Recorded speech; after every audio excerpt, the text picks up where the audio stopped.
Dua saja sebabnya. La yanhakumullahu 'anil ladzina lam yuqatilukum, mereka tidak membunuh kamu, walam yukhrijukum, mereka tidak menghalau kamu dari negara kamu. Maka kamu balas mereka, antabarruhum, buat baik, wa tuqsitu ilaihim, bersikap adillah pada mereka.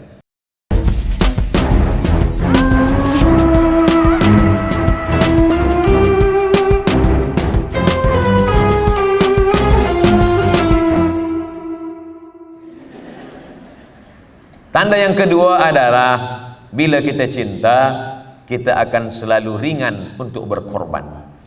Biasanya orang ringan berkorban. Seorang lelaki bila cinta dia kepada perempuan, apa dia katakan? Lautan kan kuseberangi, bukit kan kudaki. Itu biasanya belum nikah. Kalau dah dapat, berubah pikiran. Berarti cintanya tidak kekal abadi. Kalau orang tanda cinta, dia akan selalu berkorban. Apa yang sudah mereka korbankan untuk negeri ini 66 tahun yang lalu, 1957, sekarang 2023, 31 hari bulan Agustus, pukul 9.30 pagi, Tunku Abdul Rahman menyatakan kemerdekaan dengan perjuangan, nyawa, darah, harta, meninggalkan kampung halaman. Kenapa mereka ringan melakukan itu? Karena ada cinta. Jadi kalau hari ini ada orang berat untuk berjuang, maka itu maknanya tiada cinta. Sebab cinta itu tak nampak. Sesuatu yang nampak, cinta, benci, marah, dendam, takut, itu semua tak nampak. Dia ada di dalam. Tapi buktinya ada nampak di hadapan mata. Negeri boleh menjadi baik, kita boleh bersama, itu semua adalah bukti daripada cinta. Yang ketiga, apa tanda cinta? Cinta selalu memperjuangkan sampai akhir hayat. Lelaki kalau dia cinta kepada perempuan, akan dia perjuangkan sampai dapat. Tanam pinang rapat-rapat supaya puyuh tak dapat lari. Sudah ku pinang tak dapat-dapat, aku pujuk ku bawa lari. Jadi kalau ada lelaki, betul kau awak cinta dengan saya? Iya, tapi ayah saya tak bersetuju. Saya akan berjuang sampai tetes darah penghabisan. Itu makna cinta. Tapi kalau kata dia, awak cinta dengan saya? Iya. Bila kita menikah, cinta tak mesti memiliki. Itu tak cinta. Sebab cinta dia akan perjuangkan. Kalau memang kita cinta kepada negara ini, maka kita perjuangkan. Sebab apa? Sebab ada yang ingin dicapai, ingin menjadi ini, ingin ada peringkat internasional, ingin supaya bersih, ingin supaya diperakui dunia, ingin keinginan itulah yang membuat kita hidup sampai hari ini. Oh, mana boleh kita ada keinginan? Kita ini adalah orang yang akan mati. Memang betul kita akan mati, tapi kita mesti ada keinginan. Tak boleh keinginan Ustaz Abdul Samad. Muslim tidak boleh ada keinginan. Bila ada keinginan berarti takut pada mati. Coba tengok bagaimana Nabi Muhammad SAW. Manakala menggali parit waktu perang Khandaq, ini ada seorang lelaki dari Persia, nama dia Salman Al-Farisi. Kata Salman, ya Rasulullah, ada tak wahyu yang turun untuk menetapkan strategik kita berperang melawan orang Makkah? Kata Nabi, belum ada wahyu turun. Kalau begitu saya ada idea ya Rasulullah. Apa ideanya? Kita gali parit panjang. Kira-kira kuda tak boleh melompat dari Makkah sehingga kita aman di kota Madinah. Oh, kalau begitu kita gali, kata Nabi. Lalu digalilah parit yang panjang. Selepas itu manakala mereka menggali, besi itu mengena kepada batu, memancar cahaya. Kata Nabi, pada cahaya yang pertama aku tengok, aku pandang kalian akan membebaskan Yaman. Cahaya yang kedua kamu akan membebaskan Syam. Cahaya yang ketiga kamu akan membebaskan Rom. Apa makna ucapan Nabi? Selepas Nabi SAW meninggal, ketiga negeri ini maka menjadi Islam. Yang pertama Yaman, inilah sekarang negeri Islam Yaman. Yang kedua Syam. Syam itu sekarang sudah menjadi 4 negara. Palestina, Suriah, Lebanon, dan kemudian Jordan. Lalu kemudian kata Nabi, aku melihat cahaya yang ketiga, aku nampak Rom. Ada yang mengatakan Rom itu adalah Konstantinopel. Kata Nabi, la tuftahannal Konstantiniyah, kamu akan merebut Konstantinopel. Wa nalimar amiruha Wala ni'mal jaisyu dzalikal jais. Panglimanya panglima yang terbaik, tenteranya tentera yang terbaik. Namanya sama dengan Nabi Muhammad. Itulah dia Muhammad Al-Fatih. 700 tahun selepas Nabi meninggal. Manakala hadis itu sampai kepada seorang lelaki bernama Abu Ayyub Al-Ansari, umur dia 80 tahun. Apa hadis yang berkata itu? Kata Abu Ayyub, la tuftahannal Konstantiniyah, Konstantinopel akan direbut. Maka Abu Ayyub Al-Ansari umur 80 datang ke Turki. Dia tak dapat merebut, tapi dia ingin supaya kalau berjumpa dengan Nabi dia sudah melakukan sesuatu. Maka di antara sahabat Nabi yang kuburnya ada di Turki, di Istanbul, adalah Abu Ayyub Al-Ansari. Makamnya di bawah pohon kayu yang besar. Panjang umur, sehat badan, berziarah ke masjid Abu Ayyub Al-Ansari. Semangatnya, kenapa? Kerana cinta. Orang umur 80 tahun pun akan tetap semangat kerana cinta. Jadi cinta membuat orang bersemangat. Jadi kalau nampak ada orang yang luar biasa, ada kemungkinan dua. Pertama, sedang jatuh cinta. Yang kedua, jatuh cinta lagi. Seorang muslim, maka dia cinta kepada negaranya. Dengan cinta negara itulah dia akan terus berjuang. Dengan cinta negara itu dia membuktikan kepada dunia. Tapi membuktikan kepada dunia, dunia akan sirna. Membuktikan kepada Allah Subhanahu wa ta'ala. Saya sudah lama menyampaikan tazkirah cinta kepada negara. Hari ini saya sampaikan di negara sahabat saya, kawan saya yang dulu sama-sama belajar di Kahera. Banyak sekali saya tidak merasa asing, bertetangga, berdekatan. Yang dulunya adalah kerajaan-kerajaan Melayu. Kami berasal dari Sumatera, lalu kemudian berpisah dengan nama yang bermacam ragam selepas 100 tahun belakangan. Tapi sebenarnya masih lagi dalam satu rumpun, diikat dengan dua ikatan. Ikatan pertama, ikatan Melayu.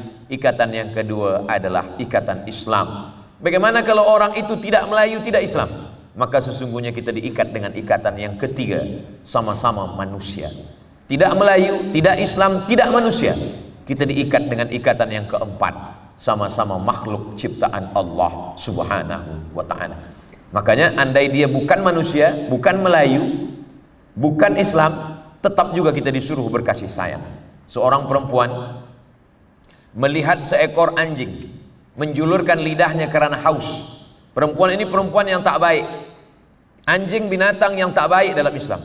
Lalu kemudian dia mengambil seliparnya, dia ambil kasutnya, kasut itu dia masukkan ke dalam perigi untuk mengambil air.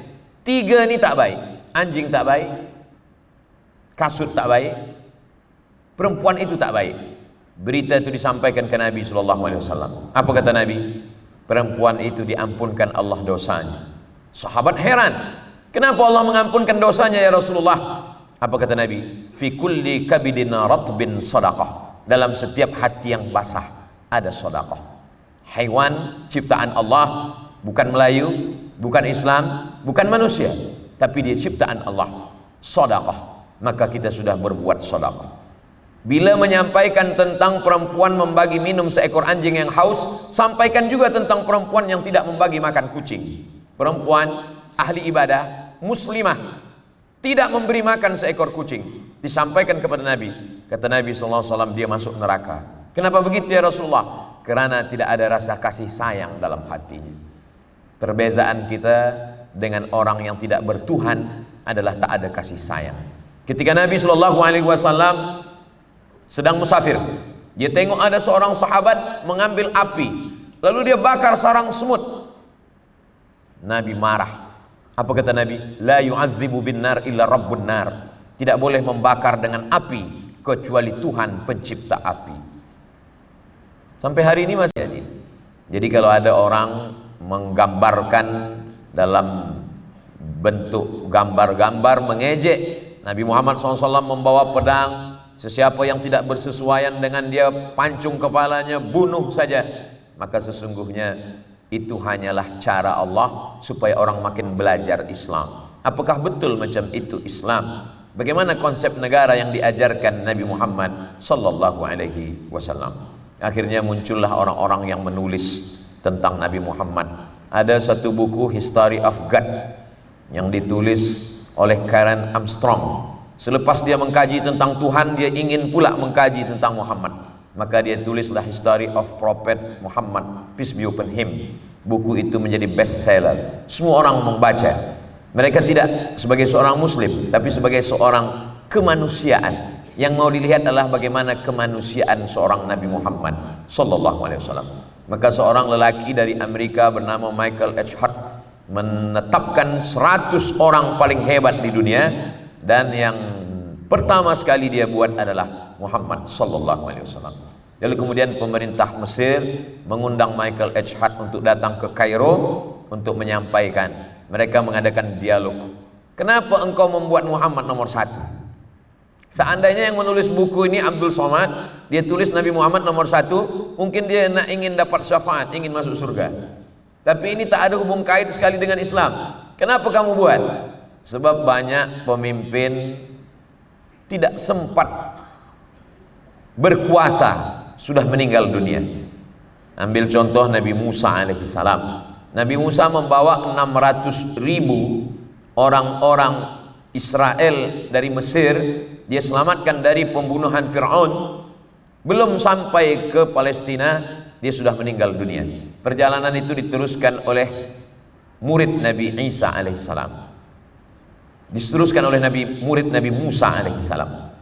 Tapi Nabi Muhammad SAW dia sempat berkuasa, dan yang mendapatkan rahmatnya bukan hanya kawan, bukan hanya muslim, tapi seluruh manusia mendapatkan rahmatnya.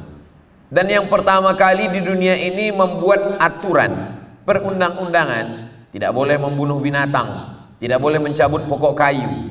Itu yang pertama kali adalah di kota Makkah dan Madinah. Bila kita sampai ke Bir Ali, kita mengatakan labbaik Allahumma umrah, labbaik Allah. Bila kita naik pesawat dari Malaysia sampai di atas Bukit Yalamlam, lalu semua pembimbing haji umrah kita mengatakan kita dah sampai di atas miqat, maka sila berniat haji dan umrah, labbaik Allahumma hajja.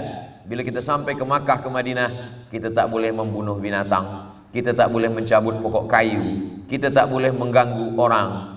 Semuanya menjadi haram. Maka tanah itu disebut dengan tanah haram. Yang di tempat lain halal, berburu halal, mencabut pokok kayu halal, tapi bila dah sampai di sana, dia menjadi haram, menjadi sesuatu yang terlarang. Jadi bila orang mengkaji tentang Islam, bagaimana cinta kepada negara, cinta Nabi SAW manakala dia terusir dari kota Makkah menuju kota Madinah, naik dia ke atas bukit, dia pandang kota Madinah, dia pandang kota Makkah menuju Madinah. Apa kata Nabi SAW? Akhrajuni minki, mereka menghalau aku dari engkau. Wahai kota Madinah, wahai tempat lahirku, wahai tanah airku, akhrajuni minki, aku sudah terusir dari kampung halamanku, mereka yang sudah menghalau aku. Lau ma akhrajuni minki ma sakantu ghairak, seandainya aku tidak diusir dari engkau wahai Makkah, aku tidak akan meninggalkan engkau. Itu salah satu dalil bahwa kita mencintai kampung halaman, tanah air, negara tempat kita tinggal. Cinta yang bukan hanya setakat cinta membabi buta, tapi ada yang kita perjuangkan. Begitu juga dalam ayat, kita tidak boleh mengganggu orang bila berbeza keyakinan, beza agama. Maka dalam ayat itu dikatakan Allah, la yanhakumullahu 'anil ladzina lam yuqatilukum fid din wa lam yukhrijukum min diyarikum. 2. Kalau mereka tidak membunuh kamu, mereka tidak menghalau kamu dari tanah air kamu, dari negara kamu, dari tempat kamu tinggal, 2 saja sebabnya. La yanhakumullahu 'anil ladzina lam yuqatilukum, mereka tidak membunuh kamu, wa lam yukhrijukum, mereka tidak menghalau kamu dari negara kamu. Maka kamu balas mereka, antabarruhum, buat baik, wa tuqsitu ilaihim, bersikap adillah pada mereka. Ayat ini bukan kepada orang Islam, tapi kepada orang yang tak Islam. Ya Rasulullah, bagaimana kalau mereka orang tidak Islam itu bersama dengan kami? Maka keluarlah ayat ini sebagai jawaban. La yanhakumullahu 'anil ladzina lam yuqatilukum fid din. Kalau mereka tidak memerangi kamu, tidak membunuh kamu, walam yukhrijukum min diyarikum, mereka tidak menghalau kamu dari negeri kamu. Antabarruhum, buat baiklah pada mereka. Wa tuqsitu ilaihim, bersikap adillah pada mereka. La yajrimannakum syana'anu qaumin ala alla ta'dilu. Jangan hanya kerana berbeza lalu kamu tidak bersikap adil. Diulang Allah 2 kali. I'dilu, bersikap adillah. Huwa aqrabu littaqwa. Adil itu mendekatkan diri kepada takwa kepada Allah Subhanahu wa taala. Maka keluarlah ungkapan, bukan hadis Nabi. Ini kata-kata hikmah. Hubbul watan minal iman. Cinta kepada tanah air, cinta kepada negeri, cinta kepada negara adalah bagian daripada iman. Kenapa bagian daripada iman? Sebab iman itu banyak. Al-imanu bid'un wa sab'una syu'bah. Iman itu 73. Iman itu 3 bid'un 3 sampai 9. Iman itu 3, 5, 6, 7, 8, 9 sampai 73 cabang. Jadi ibaratkan pokok kayu, dia bercabang-cabang dari 3 hingga 73 cabang. A'laha yang paling tinggi la ilaha illallah. Wa adnaha yang paling rendah imatatul adza anit tariq. Membuang sesuatu dari jalan. Jadi kalau membuang sesuatu dari jalan pun dianggap sebagai iman, maka cinta kepada negara juga bagian dari iman. Kenapa? Karena kalau tiada negara, kita tidak boleh mendapatkan pendidikan yang baik. Kalau tiada negara, kita tak boleh melaksanakan sholat, haji, zakat dengan baik. Kalau tidak ada negara, kita tengok sekarang bagaimana Ukraina dengan Rusia, bagaimana peperangan yang masih ada di Palestina. Untuk melihat Palestina tidak perlu menjadi muslim. Untuk memahami masalah Palestina tidak perlu menjadi muslim, cukup menjadi manusia saja. Menjadi manusia, insya Allah sudah paham Palestina. Menjadi manusia tanpa harus berpikir saya muslim, kamu tidak, saya Yahudi, kamu tidak. Maka di antara orang-orang Yahudi itu sendiri pun masih mengatakan kami Yahudi, muslim saudara kami. Yang jahat berperang itu adalah Zionis, karena Zionis adalah sebuah gerakan politik. Maka ada beberapa kelompok Yahudi yang tidak ingin dipersalahkan dengan masalah Palestina. Tidak perlu menjadi muslim, cukup menjadi seorang manusia untuk paham masalah negara, memberikan keamanan, memberikan keselamatan. Maka dikatakan cinta negara. Apa bukti cinta? Paling tidak bukti cinta itu ada 3. Yang pertama, man ahabba syai'an aktsara min dzikrihi. Kalau orang cinta kepada sesuatu, dia akan selalu menyebut dan mengingat-ingat. Kalau cinta kepada Nabi Muhammad, kita selalu sebut Allahumma sholli ala Sayyidina Muhammad wa ala ali Sayyidina Muhammad. Kalau cinta kepada manusia, orangnya selalu kita sebut-sebut. Saya jumpa budak kecil, kata dia, Ustaz Somad selalu ada di handphone mak saya. Macam mana boleh? Rupanya dia tengok ada tazkirah. Ayah awak tahu? Tahu, alhamdulillah. Apa maknanya? Cintanya bukan kerana yang lain, tapi kerana Allah, kerana mendengar tazkirah, karena ingin tahu mana halal, mana haram, mana makruh, mana mubah, mana sunat muakkad. Maka kecintaan kerana Allah Subhanahu wa taala. Ahabba syai'an, kalau kita cinta, aktsara min dzikrihi, selalu diingat, selalu disebut. Cinta kepada Allah, subhanallah, alhamdulillah, la ilaha illallah, wallahu akbar, la haula wala quwata illa billah. Walaupun orang memuji kita, yang kita ingat tetap Allah. Awak bukan main, masya Allah, handsome, Allahu akbar. Anak awak ni cantik, subhanallah, masya Allah, tabarakallah. Kita selalu mengkaitkannya dengan Allah, bahwa kita tak punya apa-apa, tiada daya, tiada upaya. Yang punya ini hanyalah Allah. Itulah yang kita katakan dalam pagi, petang, siang dan malam. Alhamdulillah, segala puja-puji hanya milik Allah.